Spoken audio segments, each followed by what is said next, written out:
Good evening, everybody. In the Gaussian process of income determination, we have noted the role of government, how G is influencing total expenditure, total consumption, total investments in the private sector.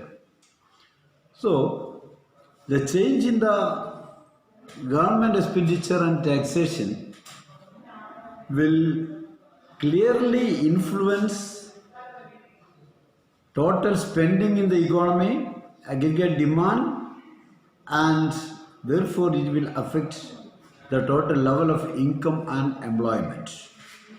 So today we have to see the role of government and what is meant by fiscal policy and how fiscal policy is becoming a tool of influencing the economy.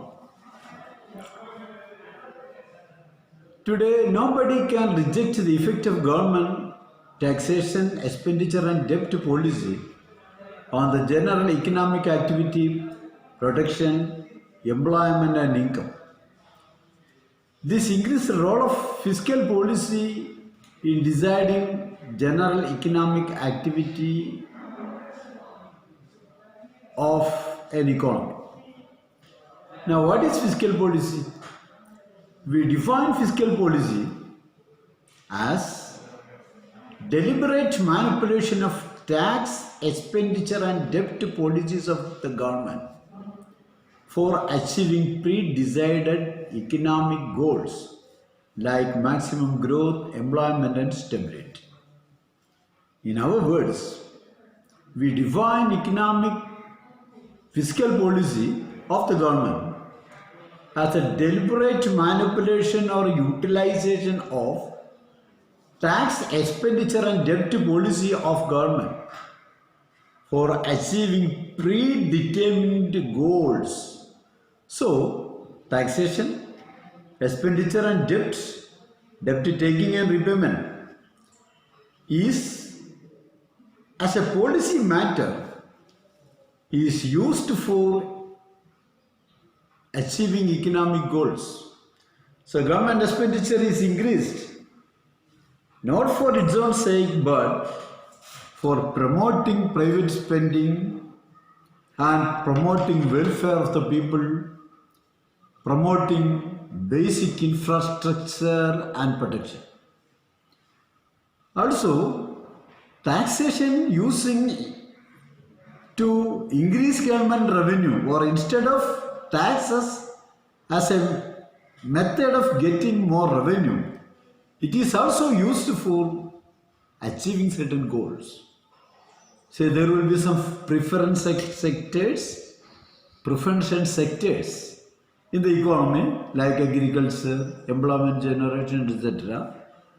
For those sectors, a low tax rate is imposed compared to other sectors. So automatically what happens is that private investment will be scheduled or tuned to these preferential sectors. So the taxation policy is chiefly not aiming for get revenue but is used for diverting private spending to certain sectors. Such policy is called as fiscal policy. Now, J.K. Shaw defined fiscal policy in his words. We define fiscal policy to encompass any decision to change the level, composition, timing of government expenditure or vary the burden, structure or frequency of tax payment. This is a little more narrow definition. We have given above a broad definition. So this is the definition regarding fiscal policy. So fiscal policy is utilizing government's tax, expenditure and debt management for achieving certain predetermined goals. Now, we analyze major causes of the growing importance of fiscal policy. Firstly, the worldwide Great Depression of 1930s proved the inefficacy of monetary policy to tackle with the problems of unemployment and depression, compelling the government world over to abandon the classical notions of laissez-faire. You know, as presently we see a depression mood in the world economy, in 1930s also there was a great depression. Until then, all economic activity of the government was considered as unproductive, and there was no role for the government in managing the economy until this 1930s. In 1930s, what actually happens is that on one hand, there was mass unemployment. In all sectors, unemployment existed. Unemployment of human resources as well as natural and intermediate resources. These were not utilized, unutilized natural resources and unutilized manpower was there. So automatic adjustments in the economy is not taking place.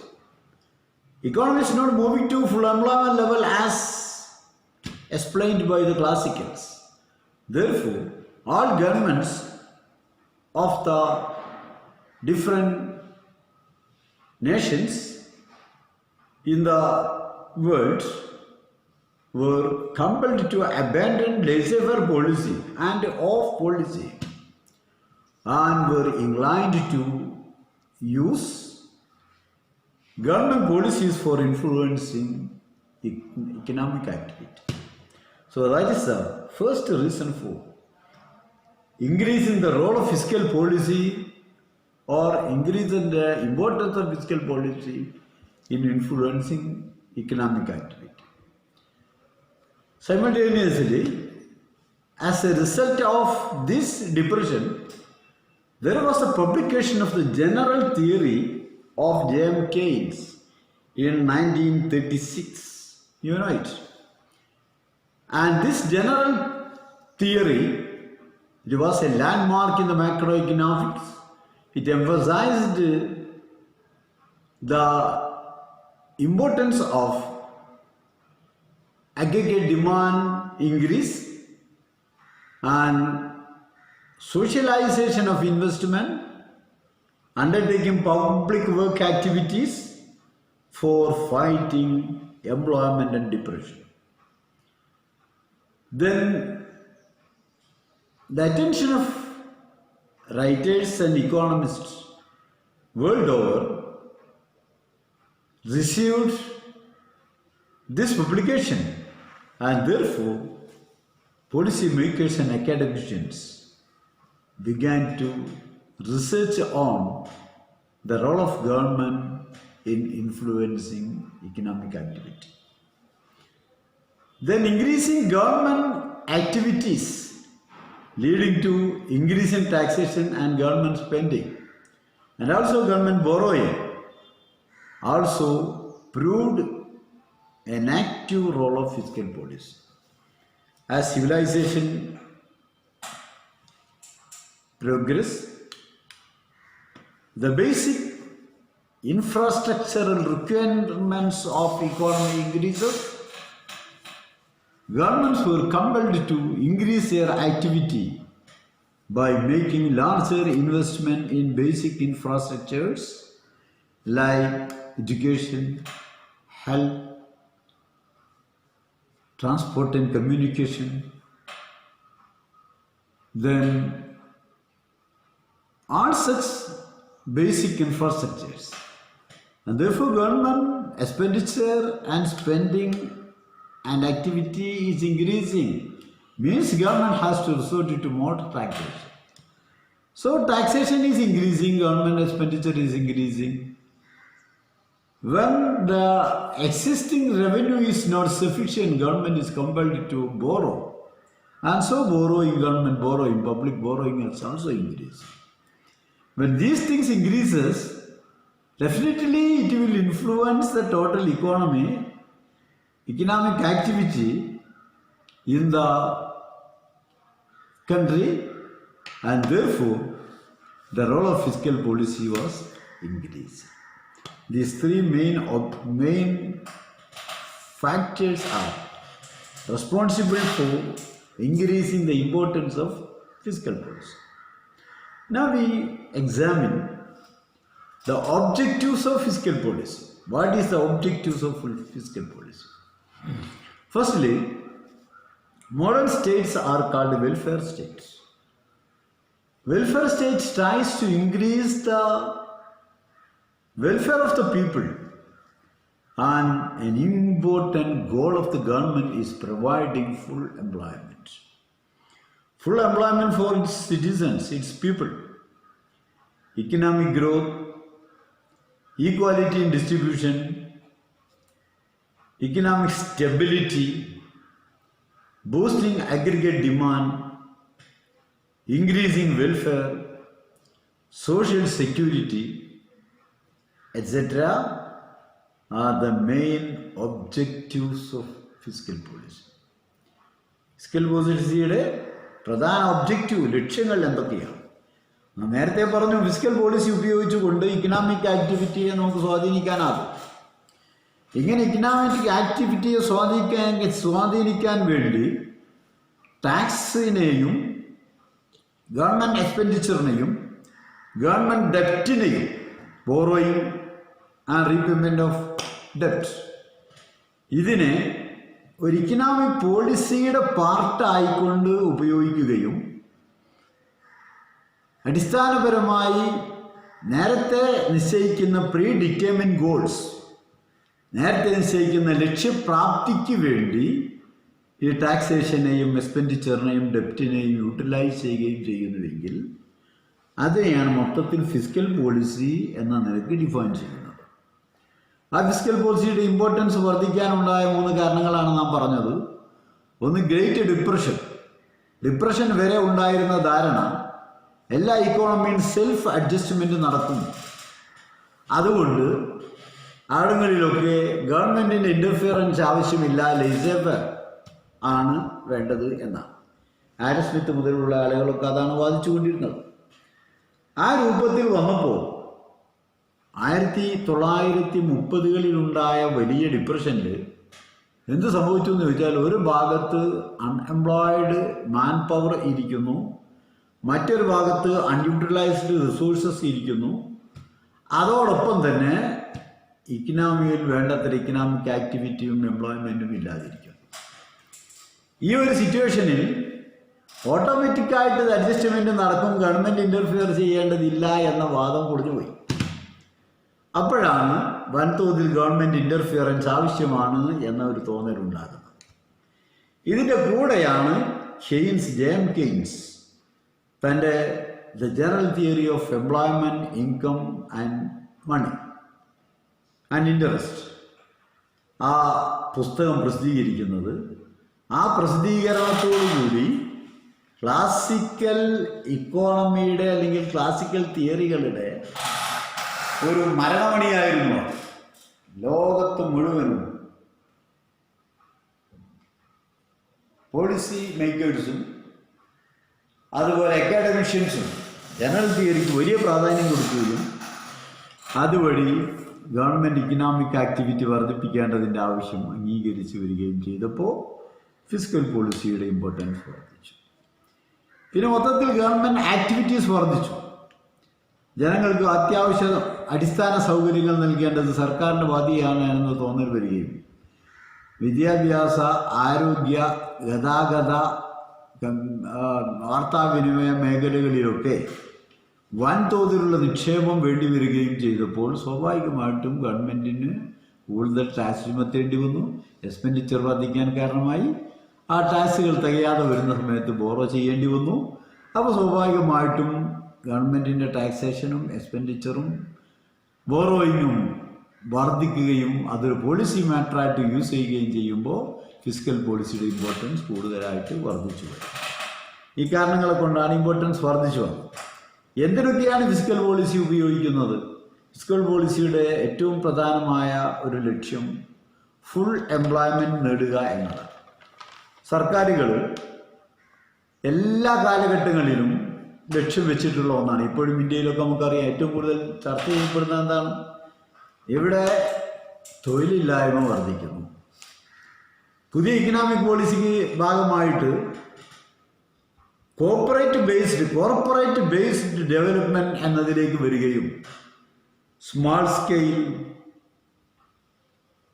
Micro units പലപ്പോഴും അപ്രത്യക്ഷമാകുകയും ചെയ്യുന്ന ഒരവസ്ഥയിൽ വളരെ കൂടുതലായി യന്ത്രവൽകൃത സംവിധാനങ്ങളും capitalised അല്ലെങ്കിൽ capital intensive മെത്തഡോളജിയും utilise ചെയ്തപ്പോൾ public സെക്ടറിൽ കണ്ടമാനം തൊഴിലവസരങ്ങൾ നഷ്ടപ്പെട്ടു.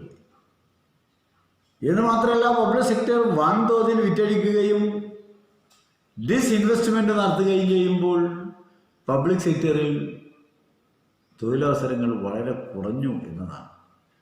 കണക്കുകൾ പരിശോധിച്ചാൽ ഇന്ത്യയിലൊക്കെ നമുക്ക് വലിയ ഞെട്ടിപ്പിക്കുന്ന അളവിലുള്ള ഫിഗേഴ്സാണ് ഇവിടെ കാണാൻ പറ്റുന്നത്. പബ്ലിക് സെക്ടറിൽ 20% മുതൽ 40% വരെ തൊഴിലവസരങ്ങൾ കുറഞ്ഞു വന്നു. എന്നാൽ ഇതിനനുസരിച്ച് പ്രൈവറ്റ് സെക്ടർ വർദ്ധിച്ചിട്ടുണ്ടായിരുന്നെങ്കിൽ കുഴപ്പമില്ല. വർദ്ധിക്കുന്നുണ്ടോ? ഇല്ല. പ്രൈവറ്റ് സെക്ടർ ഈ പദ്ധതികളൊക്കെ ഏറ്റെടുത്ത് ഗവൺമെൻറ്റിൽ നിന്ന് ഏറ്റെടുക്കുന്ന സമയത്ത്, അത് ഗവൺമെൻറ്റിൽ നിന്ന് വാങ്ങുന്ന സമയത്ത് അവിടെ പുതിയ തൊഴിലവസരം സൃഷ്ടിക്കാൻ ഉദ്ദേശിക്കുന്നതിന് പകരം വൻതോതിൽ മൂലധന നിക്ഷേപം നടത്തിയിട്ട് capital intensive method of production, തൊഴിലധിഷ്ഠിത ഉൽപാദന രീതിക്ക് പകരം യന്ത്രവൽകൃത ഉൽപാദന രീതി ഉപയോഗിക്കുന്നു. അപ്പോൾ സംഭവിക്കുന്നത് എന്താണെന്ന് ചോദിച്ചാൽ തൊഴിലവസരങ്ങൾ നഷ്ടപ്പെട്ടു പോകും. തൊഴിലവസരങ്ങൾ നഷ്ടപ്പെട്ടു പോകുമ്പോൾ തൊഴിലാളികൾക്ക് കിട്ടുന്ന സേവനങ്ങളും അവർക്ക് കിട്ടുന്ന റെമ്യൂണറേഷനും വേജുകളും കുറഞ്ഞു പോകും. ഇത് കുറഞ്ഞു പോകുന്നത് കൊണ്ട് ഇക്കണോമിക് രംഗത്ത് നിലനിൽക്കുന്ന അസമത്വം വർദ്ധിക്കും. എത്ര കണ്ട് ഇൻവെസ്റ്റ്മെൻറ്റ് വർദ്ധിക്കുകയും ക്യാപിറ്റൽ ഇൻറ്റൻസീവ് മെത്തേഡ് ഉപയോഗിക്കുകയും ചെയ്യുന്നുവെങ്കിൽ അത്രയും ജനങ്ങളുടെ വരുമാനം കുറയാനും വരുന്ന വരുമാനവും ഉൽപ്പാദനത്തിൻ്റെ റിസൾട്ടും ചെറിയ ചെറിയ പോക്കറ്റുകളിലേക്ക് മാത്രം പോകാനും കാരണം. ആ രൂപത്തിൽ വരുമ്പോൾ സ്വാഭാവികമായിട്ടും ജനാധിപത്യ രാജ്യങ്ങളിലൊക്കെ വലിയ പ്രക്ഷോഭങ്ങളും ജനങ്ങളുടെ പ്രതിഷേധങ്ങളും ഉണ്ടാകും. അങ്ങനെയുള്ള ഒരവസരം ഇല്ലാതിരിക്കാൻ ഫുൾ എംപ്ലോയ്മെൻറ്റ് നേടിക്കൊടുക്കുക എന്ന ഒരു ലക്ഷ്യം. രണ്ടാമത് ഇക്കണോമിക് ഗ്രോത്ത്. ഇവിടെ വലിയ കോൺട്രവേഴ്സി നടക്കുന്നുണ്ട്. ഇക്കണോമിക് ഗ്രോത്ത് ആണോ നമ്മുടെ ലക്ഷ്യം, അതോ വെൽഫെയർ ആണോ നമ്മുടെ ലക്ഷ്യം? മോഡേൺ നേഷൻസ് പലതും ലക്ഷ്യം ഗ്രോത്താണ് എന്നതിലേക്ക് വരുന്നു. ലക്ഷ്യം ഗ്രോത്താണ് എന്ന് വരുമ്പോൾ എന്താകും? ഉൽപാദന വർധനം ഉണ്ടാകണം. ഗ്രോത്ത് എന്ന് പറഞ്ഞാൽ അതാണ്. ഇക്കണോമിക് മേഖലയിൽ നാഷണൽ ഇൻകവും പെർ ക്യാപിറ്റ ഇൻകവും വർദ്ധിക്കുന്നു. പെർ ക്യാപിറ്റ ഇൻകം വർദ്ധിച്ചു എന്നതുകൊണ്ട് ഓരോ ആളുകൾക്കും കിട്ടുന്ന അളവ് കൂടുന്നു എന്നർത്ഥമല്ല. പെർ ക്യാപിറ്റ ഇൻകം നമുക്കറിയാം national income divided by population എന്നാണ്. ആ ഡിവൈഡഡ് ബൈ പോപ്പുലേഷൻ എന്ന് പറഞ്ഞാൽ നമുക്ക് വലിയ സംഖ്യ കിട്ടിയാൽ പോലും ആ സംഖ്യ എത്ര ശതമാനത്തിൻ്റെ കയ്യിലേക്കാണ് പോക്കറ്റിലേക്കാണ് എത്തുന്നത് എന്ന് നോക്കണം. അവിടെ വെൽഫെയർ മെഷർ ചെയ്യാൻ കഴിയും. അതല്ലാതെ വെൽഫെയർ മെഷർ ചെയ്യാൻ കഴിയില്ല. അപ്പം ഇവിടെ ഈ modern capital intensive method of production കൊണ്ട് വലിയ തോതിൽ സാമ്പത്തിക കേന്ദ്രീകരണം ഉണ്ടാകുമ്പോൾ ആ കേന്ദ്രീകരണം കുറക്കുന്നതിനും ഈക്വൽ ഡിസ്ട്രിബ്യൂഷൻ ഉണ്ടാകുന്നതിനുള്ള പദ്ധതി എടുക്കാതിരുന്നാൽ അത് ജനാധിപത്യ രാജ്യങ്ങളിലൊക്കെ ഗവൺമെൻറ്റിൻ്റെ അസ്ഥിരതയ്ക്ക് തന്നെ കാരണമാകും. അതുകൊണ്ട് ഫിസ്ക്കൽ പോളിസിയുടെ മറ്റൊരു ലക്ഷ്യം ഇക്കണോമിക് ഗ്രോത്തിൻ്റെ കൂടെ തന്നെ ഈക്വാലിറ്റി ഇൻ ഡിസ്ട്രിബ്യൂഷൻ എന്നതാണ്. മറ്റൊന്ന് ഇക്കണോമിക് സ്റ്റെബിലിറ്റി. വിശദമായിട്ട് പറയാൻ നമുക്ക് ഒരുപാട് സമയം വേണ്ടി വരും. ഇക്കണോമിക് സ്റ്റെബിലിറ്റി ഉണ്ടാകണമെങ്കിൽ ഗ്രോത്ത് ഉണ്ടായാൽ പോരാ. Growth should be self sustained growth. ഇപ്പോൾ നാഷണൽ ഇൻകത്തിൽ സപ്പോസ് ഒരു 15% അല്ലെങ്കിൽ 20% വർധനമുണ്ടായി. ഈ 20% വർധനവ് വെറും 10% പോക്കറ്റിലേക്കാണ് അതിൻ്റെ റിസൾട്ടുകൾ പോകുന്നതെങ്കിൽ അത് സെൽഫ് ഡിഫീറ്റിംഗ് ആണ്. സെൽഫ് ഡിഫീറ്റിംഗ്, സ്വന്തം തന്നെ അത് നശിപ്പിക്കും. എങ്ങനെ? സപ്പോസ് കാർഷിക മേഖലയിൽ വലിയ പുരോഗതികളുണ്ടായി. ഈ പുരോഗതികളൊക്കെ പൂർണ്ണമായും യന്ത്രവൽകൃത സമ്പ്രദായത്തിലാണ്. നിലം വൃത്തിയാക്കി പാകപ്പെടുത്തുന്നത് മുതൽ ഉഴുതുന്നതും അതുപോലെ അതിനോട് ബന്ധപ്പെട്ട കാർഷിക പ്രവർത്തനങ്ങൾ മുഴുവൻ ട്രാക്ടറും സോയിങ് മെഷീനും അതുപോലുള്ള യന്ത്രങ്ങളും, കഴിയുമ്പോൾ ഹാർവെസ്റ്റിങ്ങിന് വേണ്ടി ഹാർവെസ്റ്റിംഗ് മെഷീൻ, ഇങ്ങനെയൊക്കെ യൂട്ടിലൈസ് ചെയ്യുമ്പോൾ അവിടെ തൊഴിലാളികളിൽ തൊഴിലുണ്ടാകുന്നില്ല, ആരുടെ കയ്യിലേക്ക് പണമെത്തുന്നില്ല. വലിയ തോതിൽ ഉൽപ്പാദനം ഉണ്ടായി. ഈ ഉൽപ്പന്നങ്ങൾ മാർക്കറ്റിൽ വിറ്റഴിക്കണമെങ്കിൽ ജനം വാങ്ങാൻ തയ്യാറാവണ്ടേ? ജനങ്ങൾ വാങ്ങാൻ തയ്യാറാവണമെങ്കിൽ ജനങ്ങളുടെ കയ്യിൽ പണമെത്തണ്ടേ? ജനങ്ങളുടെ കയ്യിൽ തീരെ പണം എത്തുന്നില്ല, തൊഴിലാളികൾക്ക് തൊഴിലില്ല. അതുകൊണ്ട് അവരുടെ പർച്ചേസിംഗ് പവർ വളരെ കുറഞ്ഞു പോകുന്നു. സോ മാർക്കറ്റിൽ വാങ്ങാൻ ആളില്ലാത്ത അവസ്ഥ വരുന്നു. അപ്പോൾ ഒരു കാലഘട്ടത്തിൽ ഈ രൂപത്തിലുള്ള കോൺസെൻട്രേഷൻ ഇപ്പം ഇന്ത്യയിലൊക്കെ നടക്കുന്നതാണ്. ഒരു 10 കമ്പനികൾക്ക് അനുകൂലമായിട്ടുള്ള ഡിസിഷൻസ് ആണ് സെൻട്രൽ ഗവൺമെൻറ് എടുക്കുന്നത്. മുഴുവൻ ഡിസിഷൻസ് 10 കമ്പനികൾക്ക് അനുകൂലമായിട്ട് ഈ രൂപത്തിൽ കോർപ്പറേറ്റുകളെ താങ്ങാൻ വേണ്ടിയുള്ള ഡിസിഷൻസ് വരുമ്പോൾ ഫൈനൽ അത് അതിനെ തന്നെ പരാജയപ്പെടുത്തുമെന്നതാണ് അവസ്ഥ. കാരണം എന്താണ്? ഈ ഉൽപ്പന്നങ്ങൾ വർദ്ധിക്കുന്നു. ഉൽപ്പന്നങ്ങൾ വർദ്ധിക്കുമ്പോൾ സ്വാഭാവികമായിട്ട് മാർക്കറ്റിൽ കമ്പോളത്തിൽ വരുന്ന കമ്മോഡിറ്റീസ് അത് വിറ്റഴിക്കപ്പെടണം. വിറ്റഴിക്കപ്പെടാൻ കുറച്ചൊരു മിഡിൽ ക്ലാസ് ഉണ്ടാകും ഒരു പരിധി വരെ. പക്ഷേ അത് കഴിഞ്ഞ് ബാക്കി ആരുടെ കയ്യിലേക്കും പണം എത്താതെ ഇരിക്കുമ്പോൾ ഈ വസ്തുക്കൾ വാങ്ങാനാണില്ലാത്ത അവസ്ഥ വരും. അങ്ങനെ മാർക്കറ്റ് ഗ്ലട്ട്, ഒരു സ്തംഭനാവസ്ഥ ഉണ്ടാകുന്ന അവസ്ഥ വന്നാൽ ഈ ഇക്കണോമിക് ഗ്രോത്തിന് സ്വയം പിടിച്ചു നിൽക്കാൻ കഴിയില്ല. അത് ബേക്കോട്ടടിക്കുന്ന അവസ്ഥ ഉണ്ടാകും. അതാണ് ഇന്ന് സംഭവിച്ചുകൊണ്ടിരിക്കുന്നത്. ആ നിലയ്ക്കുള്ള ഒരവസ്ഥ ബാലൻസ്ഡ് ആയിട്ട് നിലനിന്ന് പോകുന്ന ഒരു ഗ്രോത്ത് അല്ല. അപ്പോൾ സെൽഫ് സസ്റ്റെയിൻഡ് ഗ്രോത്ത് ഉണ്ടാകുന്നു. ആ ഗ്രോത്തിന്റെ ഫലമായിട്ട് പ്രൊഡക്ഷൻ വർദ്ധിക്കുന്നു. പ്രൊഡക്ഷൻ വർദ്ധിപ്പിക്കുമ്പോൾ കമ്മോഡിറ്റീസ് വർദ്ധിക്കുന്നു. ആ കമ്മോഡിറ്റി വർദ്ധിക്കുന്നതിൻ്റെ കൂടെ തന്നെ മാർക്കറ്റിൽ വരുന്ന ജനങ്ങളുടെ അല്ലെങ്കിൽ ഉപഭോക്താക്കളുടെ വരുമാനവും വർദ്ധിക്കുന്നു. വേജായി, റെന്റായി, അതുപോലെ മറ്റു റെമ്യൂണറേഷൻസ് ആയിട്ട് ജനങ്ങളുടെ കയ്യിലേക്ക് പണം എത്തുമ്പോൾ അവരുടെ പർച്ചേസിംഗ് പവർ വർദ്ധിക്കുന്നു. ആ പർച്ചേസിംഗ് പവർ ഉപയോഗിച്ചുകൊണ്ട് ഈ മാർക്കറ്റിലെ കമ്മോഡിറ്റി വാങ്ങുമ്പോഴാണ് ആ ഡെവലപ്മെന്റ് നിലനിൽക്കുന്നതാകുന്നത്. ആ ഗ്രോത്ത് സെൽഫ് സസ്റ്റെയിൻഡ് ആകുന്നത്. അപ്പോൾ ആ നിലയ്ക്ക് സെൽഫ് സസ്റ്റെയിൻഡ് ഗ്രോത്ത് എന്നത് ഇതിൻ്റെ ഫിസിക്കൽ പോളിസിയുടെ മറ്റൊരു ലക്ഷ്യമാണ്. Then boosting aggregate demand. Private സെക്ടറിൽ ഇൻവെസ്റ്റ്മെൻറ്റ് ഉണ്ടാകണമെങ്കിൽ അഗ്രിഗേറ്റ് ഡിമാൻഡ് വർദ്ധിക്കണം. അപ്പോൾ അഗ്രിഗേറ്റ് ഡിമാൻഡ് വർദ്ധിക്കുന്നതിന് വേണ്ടി ജനങ്ങളിലേക്ക് കൂടുതൽ പണം ഇഞ്ചക്റ്റ് ചെയ്യാനുള്ള ഒരു വഴിയായി ഫിസിക്കൽ പോളിസിയെ ഉപയോഗിക്കും. Then increasing welfare, social security, പണം കയ്യിലേക്ക് എത്തുന്നില്ല, സ്വയം സംരക്ഷിക്കാൻ കഴിയുന്നില്ല, സംരക്ഷിക്കാൻ വേണ്ടി ഏതെങ്കിലും വിഭാഗങ്ങൾ ഇല്ല, കുടുംബങ്ങളില്ല.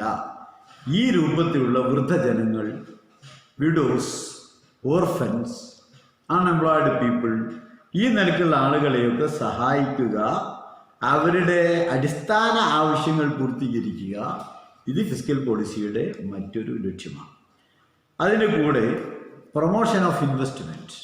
സർക്കാർ ഇൻവെസ്റ്റ്മെൻറ്റ് നടത്തുന്നതിന് പുറമെ പ്രൈവറ്റ് സെക്ടറിൽ ഇൻവെസ്റ്റ്മെൻറ്റ് ഉണ്ടാക്കിക്കാൻ ഡിമാൻഡ് ക്രിയേറ്റ് ചെയ്തുകൊണ്ടും ടാക്സ് കൺസെഷൻ നൽകിക്കൊണ്ടും സബ്സിഡി നൽകിക്കൊണ്ടും സർക്കാർ ശ്രമിക്കുന്നു.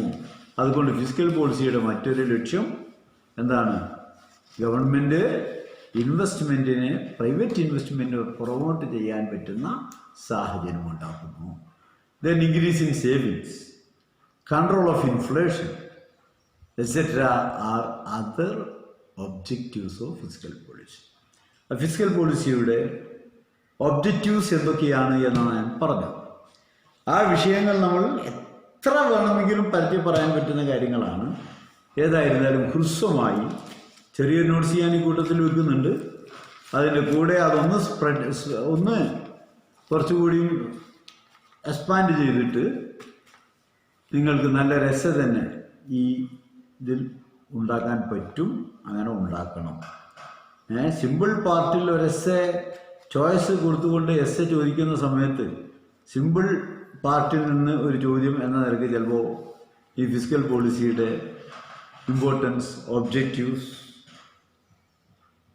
അതിൻ്റെ ടൂൾസ്, വെപ്പൺസ്, ഇൻസ്ട്രുമെൻറ്റ്സ് ഒക്കെ കൂട്ടിയിട്ട് ഒന്നായിട്ട് ഒരു എസ്സെ ചോദിക്കാനുള്ള സാധ്യത ഉണ്ട്.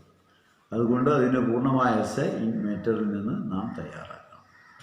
Then next is instruments of physical policy. ഈ ഫിസിക്കൽ പോളിസി ഇക്കോണമിയെ സ്വാധീനിക്കാൻ വേണ്ടി ഗവൺമെൻറ് ഏതൊക്കെ ഇൻസ്ട്രുമെൻറ്റ്സ് ആണ് ഉപയോഗിക്കുന്നത് എന്നാണ്.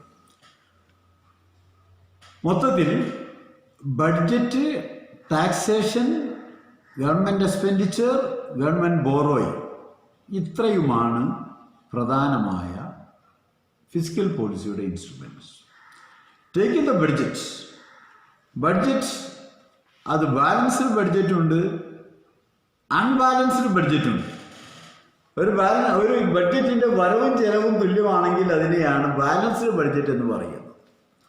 ഇന്ന് മൊത്തത്തിൽ ലോകത്ത് വളരെ അത്യപൂർവമായ ഒരു സംഭവമാണ് ബാലൻസ്ഡ് ബഡ്ജറ്റ്.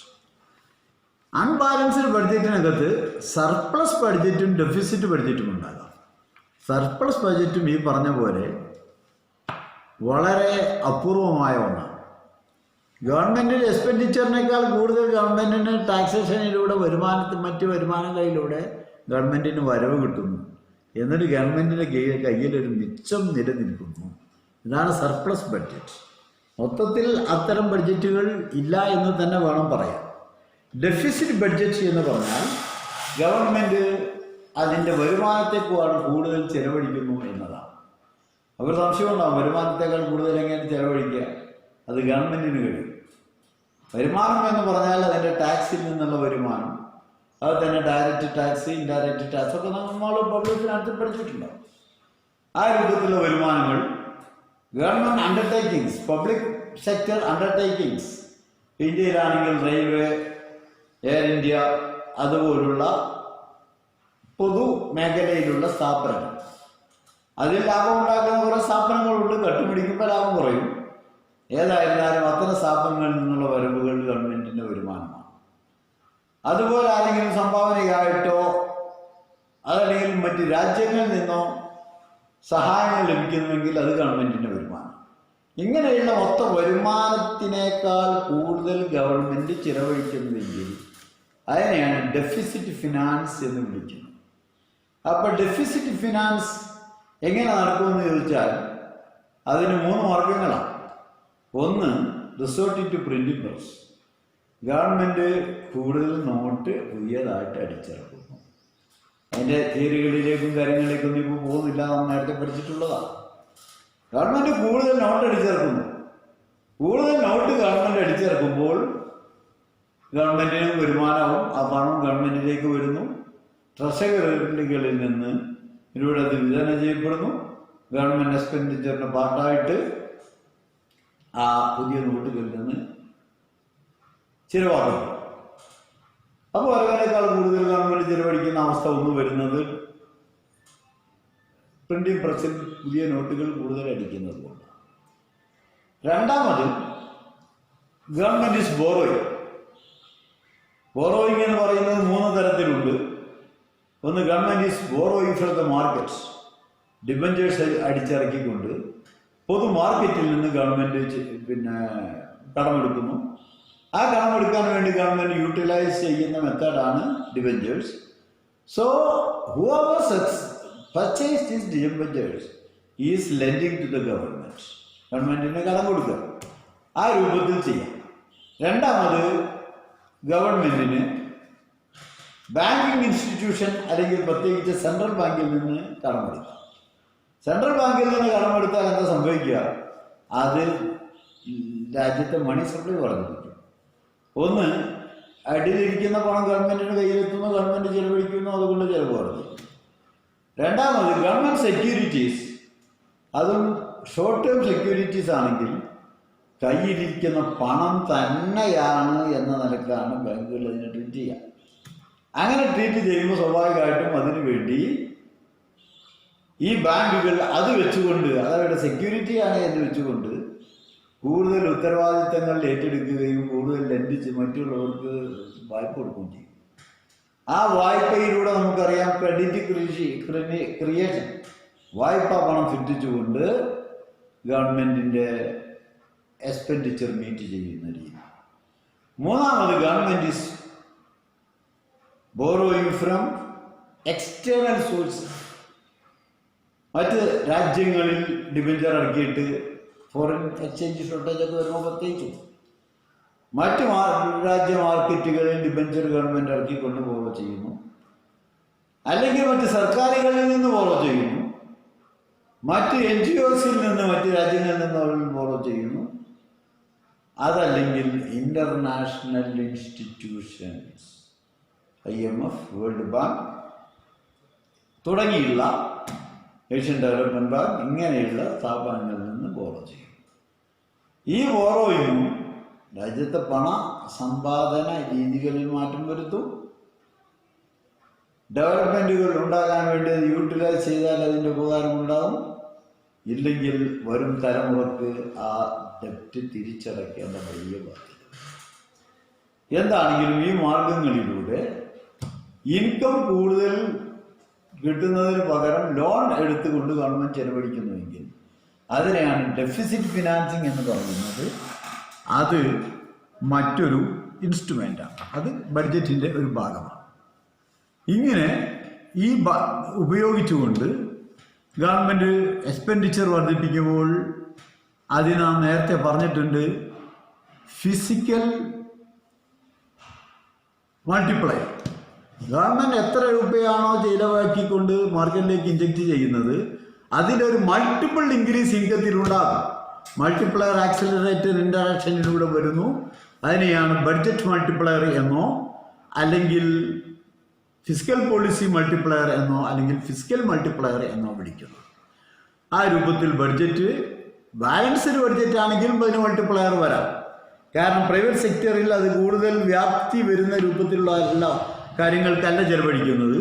അത് ഗവൺമെൻറ് സെക്ടറിലേക്ക് വരുമ്പോൾ കൂടുതൽ വ്യാപ്തി വരുന്ന മേഖലയിലേക്ക് എത്തുന്നുവെങ്കിൽ അവിടെ മൾട്ടിപ്ലയർ വരും, കൂടുതൽ ഇൻകം ജനറേറ്റ് ചെയ്യുന്ന അവസ്ഥ ഉണ്ടാകും. അതുപോലെ തന്നെ ബഡ്ജറ്റിൽ സൈക്ലിക്കലി ബാലൻസ്ഡ് ബഡ്ജറ്റ് ഉണ്ടാകാം, കോമ്പൻസേറ്ററി ബഡ്ജറ്റ് ഉണ്ടാകാം. ഈ രൂപത്തിലുള്ള ബഡ്ജറ്റുകളൊക്കെ വ്യത്യസ്തമായ മൾട്ടിപ്ലയറിലൂടെ ഇൻകത്തെ സ്വാധീനിക്കും. Then taxation. ടാക്സേഷൻ എന്താ ചെയ്യുന്നത്? It curtail the disposable income of the private sector. Tax കൊടുക്കേണ്ടി വരുമ്പോൾ ജനങ്ങളുടെ ചെലവഴിക്കുന്ന വരുമാനം കുറയും. ആ ചെലവഴിക്കുന്ന വരുമാനം കുറയുമ്പോൾ സ്വാഭാവികമായിട്ടും പ്രൈവറ്റ് സെക്ടറിൽ എക്സ്പെൻഡിച്ചർ കുറയുന്നു. പക്ഷേ പ്രൈവറ്റ് സ്പെൻഡിങ് ഡിസൈഡ് ലെവലിലേക്ക് ടാക്സേഷൻ വഴി നമുക്ക് ഡയറക്റ്റ് ചെയ്യാൻ പറ്റും.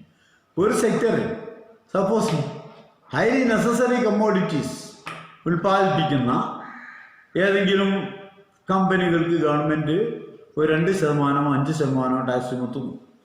ഉയർന്ന വിഭാഗങ്ങൾ ഉപയോഗിക്കുന്ന കമ്മോഡിറ്റി ഉൽപ്പാദിപ്പിക്കാൻ 50%, 100% ടാക്സ് ചുമത്തുന്നു. സ്വാഭാവികമായിട്ടും പ്രൈവറ്റ് ഇൻവെസ്റ്റ്മെൻറ്റ് ടാക്സ് കുറഞ്ഞ മേഖലയിലേക്ക് വരാനും അവിടുത്തെ ഉൽപ്പാദനം വർദ്ധിപ്പിക്കാനും കാരണമാകും. ആ രൂപത്തിൽ ടാക്സേഷൻ ഇതിൻ്റെ ഒരു ഇൻസ്ട്രുമെൻ്റാണ്. ദെൻ ബോറോയിങ് മറ്റൊരു ഇൻസ്ട്രുമെൻ്റാണ്. ഈ പബ്ലിക് സ്പെൻഡിങ് എന്ന് പറയുമ്പോൾ അവിടെ കുറേ ഇനങ്ങളുണ്ട്, വിശദീകരിക്കുന്നില്ല. പമ്പ് പ്രൈമിങ്, പെട്ടെന്ന് ഡിമാൻഡ് തീരെ ഡള്ളായി നിൽക്കുന്നു, തീരെ വരുന്നില്ല. ആ സമയത്ത് ഗവൺമെൻറ് ചെയ്യുന്ന ഒരു വലിയ പബ്ലിക് വർക്ക് ഏറ്റെടുക്കുന്നു. ആകെ വളരെ വലിയ നീളത്തിലുള്ള ഒരു NH നാഷണൽ ഹൈവേ ഏറ്റെടുക്കുന്നു, അല്ലെങ്കിൽ പുതിയൊരു വലിയ റെയിൽ റോഡ് ഉണ്ടാക്കാൻ വേണ്ടി സംവിധാനം ചെയ്യുന്നു, അല്ലെങ്കിൽ ഒരു എയറോഡ്രാം ഉണ്ടാക്കുന്നു, അല്ലെങ്കിൽ ഒരു multi project river Valley project ഉണ്ടാക്കുന്നു.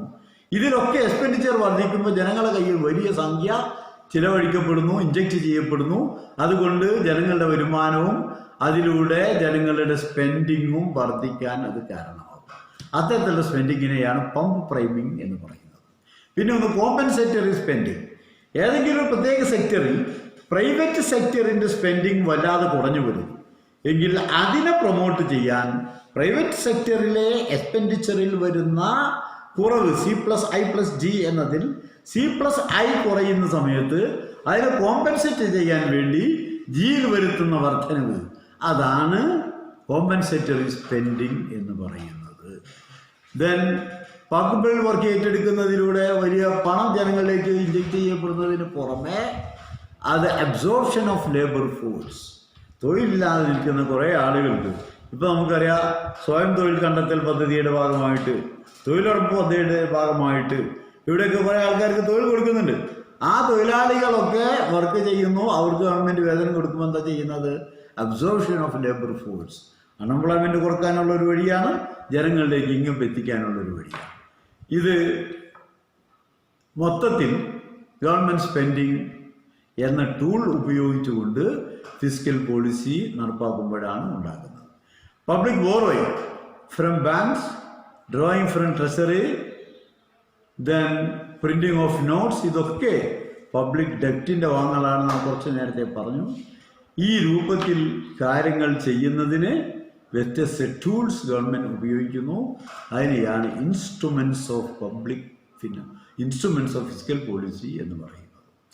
ഇതിനെ അനന്തമായി ഇങ്ങനെ ചെയ്തു കൊണ്ടുപോയിട്ട് എംപ്ലോയ്മെൻറ്റ് ഉണ്ടാക്കാനും ഗ്രോത്ത് ഉണ്ടാക്കാനും കഴിയുമോ?